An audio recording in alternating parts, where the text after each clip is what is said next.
Hello friends, कैसे हैं आप सब। स्वागत है आपका अपने ही चैनल मीडू स्टडी में। मैं हूं आपका दोस्त आशुतोष, आई एम इंदौर से। एंड फ्रेंड्स, ये है हमारा ओबी यानी कि ऑर्गेनाइजेशनल बिहेवियर का मॉड्यूल, जिसमें हम ओबी के कॉन्सेप्ट्स के बारे में समझ रहे हैं। ऑलरेडी हम 2 वीडियो डाल चुके हैं फ्रेंड्स। पहली वीडियो में हमने जाना था introduction to OB, OB organizational behaviour होता क्या है, और पिछली वीडियो में हमने स्टार्ट किया था अप्रोचेस टू ओबी को, यानी कि ओबी के अलग अलग अप्रोचेस के बारे में पढ़ा था, पार्ट 1। आज हमारी उसी की कंटिन्यूएशन है पार्ट 2 की वीडियो, जिसमें हम बाकी बचे हुए अप्रोचेस के बारे में बात करेंगे। मैं आपको फ्रेंड्स वापस से वो डायग्राम दिखा देता हूं जिसमें हमने ओबी के अप्रोचेस को लिस्ट किया था, और बता देता हूं कि हम क्या कर चुके हैं एंड क्या करने जा रहे हैं। तो देखिए, जैसा कि आपको याद होगा, ओबी के 3 अप्रोचेस की हमने बात की थी। Classical approach, neo classical approach, modern approach, और सब कैटेगरीज थी उसमें। क्लासिकल में था scientific, bureaucratic and administrative management. Neo classical में था ह्यूमन रिसोर्स अप्रोच, और मॉडर्न में आता है सिस्टम्स एंड कंटिजेंसी अप्रोच। पहली वीडियो में दोस्तों हम पार्ट 1 की जो वीडियो थी उसमें ऑलरेडी हम साइंटिफिक, ब्यूरोक्रेटिक और एडमिनिस्ट्रेटिव मैनेजमेंट को समझ चुके थे, एंड क्लासिकल अप्रोच को हमने कंप्लीट किया था। आज की वीडियो में दोस्तों हम बाकी दोनों अप्रोचेस की बात करेंगे, नियो क्लासिकल और मॉडर्न की। चलिए स्टार्ट करते हैं आज के लेक्चर को। Neo classical approach. देखिए, नियो क्लासिकल अप्रोच बेसिकली क्या था, आपको ध्यान होगा पहली वीडियो में हमने बताया था हैथरोन्स के एक्सपेरिमेंट के बारे में। कैसे हैथरोन ने 3 अलग अलग एक्सपेरिमेंट कंडक्ट किए थे, और जो ह्यूमन एलिमेंट होता है उसकी इंपॉर्टेंस को एस्टेब्लिश किया था। तो वो वाला जो एक्सपेरिमेंट्स थे वही बेस बनाते हैं इस अप्रोच का। तो नियो क्लासिकल अप्रोच जो है वो किस पे बेस्ड है, हैथरोन्स के एक्सपेरिमेंट पे। वहाँ पे हमने क्या जाना था कि आप अलग अलग फिजिकल पैरामीटर्स, फिजिकल चीज़ें चेंज कर दें, बट ह्यूमन एलिमेंट चीज़ों को स्ट्राइव करता है। वही हमारा नियो क्लासिकल अप्रोच है। ये बेसिकली इस अप्रोच को हम पीपल ओरिएंटेड या फिर ह्यूमन रिसोर्स अप्रोच भी बोल सकते हैं। अब इस अप्रोच के कॉन्सेप्ट्स को हम समझते हैं। तो देखिए, नियो क्लासिकल अप्रोच या नियो क्लासिकल थ्योरी जो है दोस्तों, वो 3 पैरामीटर्स, 3 पिलर्स के ऊपर बनी है। सबसे पहला होता है डिसेंट्रलाइजेशन। डिसेंट्रलाइजेशन का क्या मतलब होता है, एक होता है आप चीज़ों को सेंट्रल पावर में बीच में लेके रखें, एक होता है कि आप अपनी इच्छा से काम करने दें। तो डिसेंट्रलाइजेशन बेसिकली सेकंड वाली चीज़ होती है। फिर होता है फ्लैट स्ट्रक्चर। स्ट्रक्चर के अलग अलग टाइप, कि आप ज़्यादा हायरार्की में जा रहे हैं या फ्लैट, इनके बारे में हम डिटेल में बात करेंगे, अभी आप एलिमेंट्स को जान लीजिए। और तीसरा होता है इनफॉर्मल ऑर्गेनाइजेशन। पहले वाला क्या कह रहा था, क्लासिकल, वो ये कह रहा था ना कि आप सेट रूल्स पे लोगों से को चलवाइए, प्रिंसिपल्स पे चलवाइए। ये कह रहा है कि organization more of informal organization होती है। चलिए अब इन्हीं कॉन्सेप्ट्स को हम डायग्राम की मदद से समझते हैं। तो सबसे पहले जो हमने बात करी फ्लैट स्ट्रक्चर के बारे में, तो देखिए, फ्लैट स्ट्रक्चर या टॉल हायरार्की स्ट्रक्चर है, वो बेसिकली क्या होता है, फ्लैट स्ट्रक्चर में आपके नंबर ऑफ लेवल्स कम होते हैं। तो जैसे अगर एक सीईओ या एचओडी लेवल का बंदा है, उसके नीचे मैनेजर्स रहेंगे और नीचे जनरल एम्प्लॉय रहेंगे, तो 2 या 3 लेवल में खत्म हो जाता है। बहुत सारी कंपनी आज के टाइम पे भी जो है, पुरानी कंपनी जो है वो टॉल स्ट्रक्चर पे है, मतलब आपके 5 या 6 लेवल्स में ऊपर अलग अलग लेवल ऑफ एग्जीक्यूटिव्स होंगे, मिड लेवल मैनेजर होंगे, फिर टीएल या फिर टीम लीडर होंगे, फिर सुपरवाइजर होंगे, फिर नॉर्मल एम्प्लॉयज होंगे। जितने स्टार्टअप्स या नई कंपनीज आ रही हैं वो नॉर्मली फ्लैट हायरार्की में बिलीव करती हैं, क्योंकि कोऑर्डिनेशन बढ़ता है, लोग इजीली अप्रोच कर सकते हैं। तो नियो क्लासिकल अप्रोच बेसिकली इसको सजेस्ट करता है, फ्लैट हायरार्की को। नेक्स्ट हमने बात की थी सेंट्रलाइजेशन या डिसेंट्रलाइजेशन की। तो वो कैसे होता है, देखिए, ये दोस्तों सेंट्रलाइजेशन है, मतलब कोई एक सेंट्रल अथॉरिटी, आपको याद होगा ना क्लासिकल अप्रोच में हमने बात की थी यूनिटी ऑफ कमांड की, और मतलब हमने बात की थी अथॉरिटी रिस्पॉन्सिबिलिटी की। तो यहाँ पे वो अथॉरिटी लाई करती थी और सब लोग उससे कंट्रोल्ड हैं, उसको हम बोलते हैं सेंट्रलाइजेशन वाला स्ट्रक्चर। इसके अपोजिट जो नियो क्लासिकल बोलता है वो बोलता है डिसेंट्रलाइजेशन करना, मतलब कि कोई ऐसी सेंट्रल अथॉरिटी नहीं रहेगी, लोग आपस में कोऑर्डिनेट करके और आपसी समझ से काम कर रहे हैं। तो ये था हमारा नियो क्लासिकल अप्रोच का अगला मेन एलिमेंट। तो दोस्तों यही है नियो क्लासिकल अप्रोच, जिसको हम पीपल ओरिएंटेड या ह्यूमन रिसोर्स अप्रोच बोलते हैं, जिसमें कहा जाता है कि आप फ्लैट स्ट्रक्चर रखिए और डिसेंट्रलाइजेशन रखिए। अब हम बात करेंगे अपने तीसरे अप्रोच की, जो कि है दोस्तों मॉडर्न अप्रोच। तो जो क्लासिकल और नियो क्लासिकल अप्रोच की कमियां थी, खामियां थी, कहीं ना कहीं ये उनको पूरा करता है, और इसलिए इसको बोला गया है मॉडर्न। आज के समय के हिसाब से जो अप्रोच है, किस पे बेस्ड है ये बेस्ड है scientific explanation of complexity of organization structure. वो ये कहता है कि ऑर्गेनाइजेशन का स्ट्रक्चर ना उतना सिंपल नहीं है कि आप थ्योरी में उसे बना दें या हायरार्की बना दें, वो कॉम्प्लेक्स है। किससे बना है? वो ह्यूमन से बना है। हर ह्यूमन की कुछ कॉम्प्लेक्सिटीज होती हैं, आपस में वो होती है, तो उनकी जो साइंटिफिक स्टडी कहीं ना कहीं हुई है वो मॉडर्न अप्रोच को बनाती है। मॉडर्न अप्रोच के फर्दर दो एलिमेंट्स है, जैसा कि आपने देखा था पिछली स्लाइड में, हमने स्टार्टिंग में बात की थी, सिस्टम्स अप्रोच और कंटिंजेंसी अप्रोच। उनको हम डिटेल में समझते हैं। सबसे पहले सिस्टम्स अप्रोच क्या है, ये कब आया था? 1950 में आया था। और देखिए नाम ही क्या कह रहे हैं, सिस्टम। तो ये ना ऑर्गेनाइजेशन को एक सिस्टम के तरीके से समझता है। Considers organization as a system of consciously coordinated activity of various individuals. मतलब अलग अलग लोग जो काम कर रहे हैं उसे एक सिस्टम बना हुआ है। जैसे कहते हैं ना, एक मशीनरी एक सिस्टम के तरीके से काम कर रही है।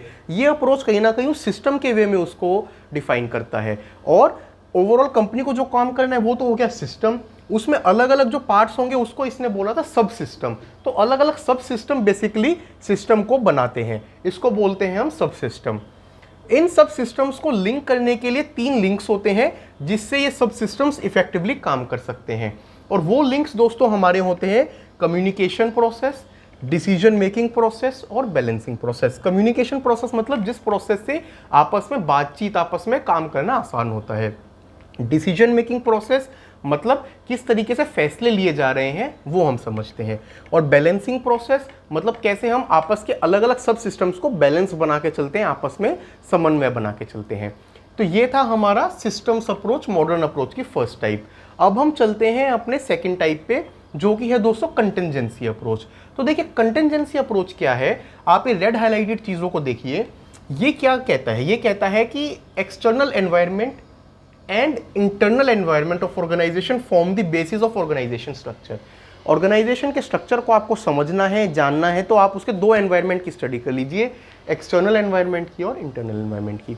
हम ऑलरेडी डिटेल में बात कर चुके हैं। एक्सटर्नल एनवायरनमेंट क्या होता है? बाहरी एनवायरनमेंट। उसमें क्या आएंगे? हमारे सप्लायर्स, हमारे क्रेडिटर्स, हमारे कस्टमर्स, हमारे कॉम्पिटिटर्स। इंटरनल एनवायरनमेंट क्या होगा? कंपनी का अंदर का एनवायरनमेंट। इसमें कौन आएंगे? कंपनी के अपने लोग, एम्प्लॉइज, टॉप मैनेजमेंट। तो वो सब कुछ इंपैक्ट करता है और ये है हमारा कंटिंजेंसी। सुनने में आपको लग रहा होगा ना लॉजिकल टाइप अप्रोच है, क्योंकि ये मॉडर्न कंटिंजेंसी अप्रोच है। और इस अप्रोच में ये कहा गया है, पहले हम देखिए हमने स्टार्ट की थी क्लासिकल, नियो क्लासिकल। उसमें क्या कह रहे थे कि मैनेजमेंट की थ्योरीज थी, टेलर की, फेयोल की, उसके हिसाब से सब कुछ चल रहा है। अब यहाँ क्या कह रहा है? ऑर्गेनाइजेशन बिहेवियर जो है vary in different situation depending upon individual and group, technology, structure, environment facing the organization. वो ये कहता है कोई सिस्टम या थ्योरी पे चीज़ें नहीं चलती हैं, आपकी ऑर्गेनाइजेशन क्या सिचुएशन फेस कर रही है, क्या टेक्नोलॉजी है उस टाइम, क्या एनवायरनमेंट में कंडीशन है, उसके हिसाब से ऑर्गेनाइजेशन का बिहेवियर बदलता रहता है। कोविड एक एक्सटर्नल सिचुएशन आई, ऑर्गेनाइजेशन का बिहेवियर बदल गया, ये है हमारा कंटिंजेंसी अप्रोच। टेक्नोलॉजी में कुछ चेंजेस हुए, लोग आजकल डिजिटल मीडिया के ऊपर चल रहे हैं, चेंज हो जाएगा, ये है हमारा कंटिंजेंसी अप्रोच। तो ये सबसे नवीन, सबसे नया और सबसे लॉजिकल अप्रोच हम इसको बोल सकते हैं। तो दोस्तों इसके साथ हमारा अप्रोचेस वाला पार्ट फिनिश होता है। हमने क्लासिकल अप्रोच को जाना, 3 पार्ट्स थे, साइंटिफिक, ब्यूरोक्रेटिक, एडमिनिस्ट्रेटिव। फिर हमने नियो क्लासिकल की बात की जिसमें बेस था हैथोन एक्सपेरिमेंट, और उसमें कहीं ना कहीं हमने बात की थी ह्यूमन अप्रोच की। और लास्ट में मॉडर्न अप्रोच में हमने जाना सिस्टम अप्रोच और कंटिंजेंसी अप्रोच की। इसके बाद हम समझते हैं कि हमारा ऑर्गेनाइजेशन बिहेवियर जो ओबी है उसके पास क्या अपॉर्चुनिटीज़ हैं और क्या चैलेंजेस आ रहे हैं। तो सबसे पहले तो रिस्पॉन्डिंग टू ग्लोबलाइजेशन।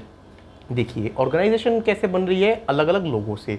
और ग्लोबलाइजेशन की वजह से जो लोग हैं अलग अलग कल्चर के कंपनी में आके काम करते हैं, आपको इंटरेक्ट करना होता है, जो चीज़ें पहले नहीं होती थी वो बहुत सारी चीज़ें ग्लोबलाइजेशन की वजह से हो रही हैं।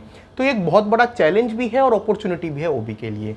सेकेंड, जैसे कि मैंने पिछले वाले में बात की, अलग अलग लोग आके काम करते हैं तो आपको क्या मैनेज करना पड़ता है? आपको वर्कफोर्स की डाइवर्सिटी को भी मैनेज करना पड़ता है।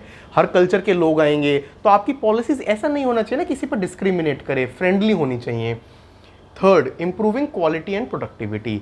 आपको ये देखना है कि आप कैसे quality of man power, quality of work, productivity सब चीज़ें इंप्रूव कर सकें। डेवलपिंग एम्प्लॉय स्किल्स, आपको अपने एम्प्लॉयज़ की स्किल्स को, उन चीज़ों को डेवलप करना है, उस पर डेफिनेटली काम करना है। Promoting innovation and change. अब वो ज़माना गया जहाँ एक ही ढर्रे पे, एक ही सिस्टम पे हम काम करते रहे। इनोवेशन आज के टाइम में बहुत ज़रूरी है और अगर आप इनोवेट नहीं करते तो कहीं ना कहीं आप पीछे पिछड़ जाते हैं। तो इनोवेशन एंड चेंज को कहीं ना कहीं प्रमोट करना होता है, देखना होता है। Coping with temporariness. देखिए कोई भी चीज़ आज के टाइम में परमानेंट नहीं है, टेम्परेरी है, बदलती रहती है, तो आपको भी उसके हिसाब से अपग्रेड करना है। तो वो अपग्रेड करना, उसको कोप करना टेम्परेरीनेस को, ये भी ओबी का बड़ा चैलेंज आता है।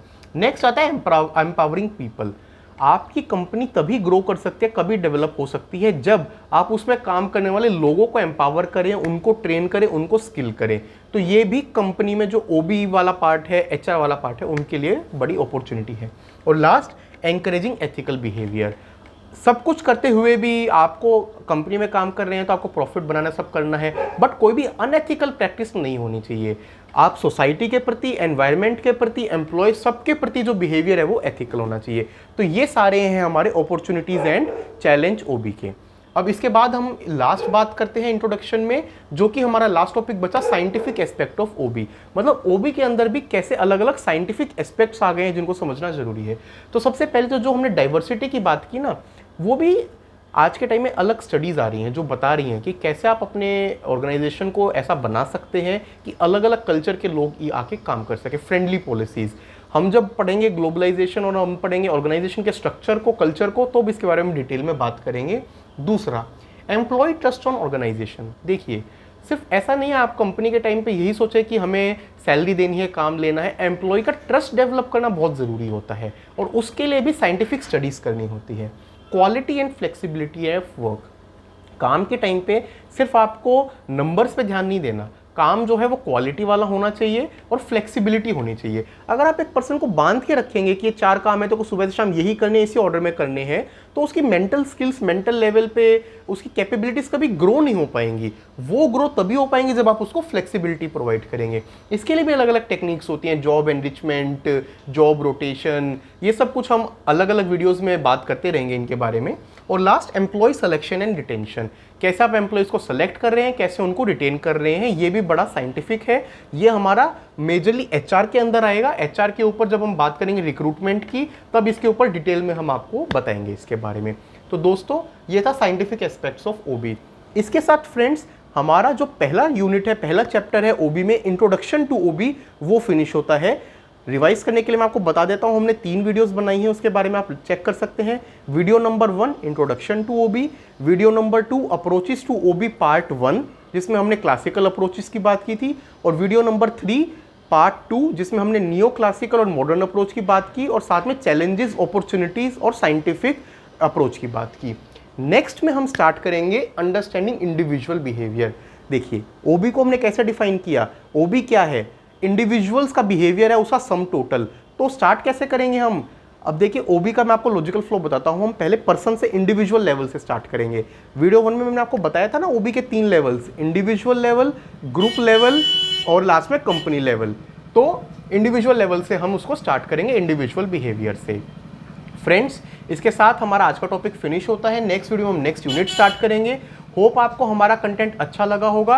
प्लीज़ हमारे चैनल को लाइक कीजिए, शेयर कीजिए और मीडू स्टडी को सब्सक्राइब कीजिए। Thank you friends, take care, have a good day.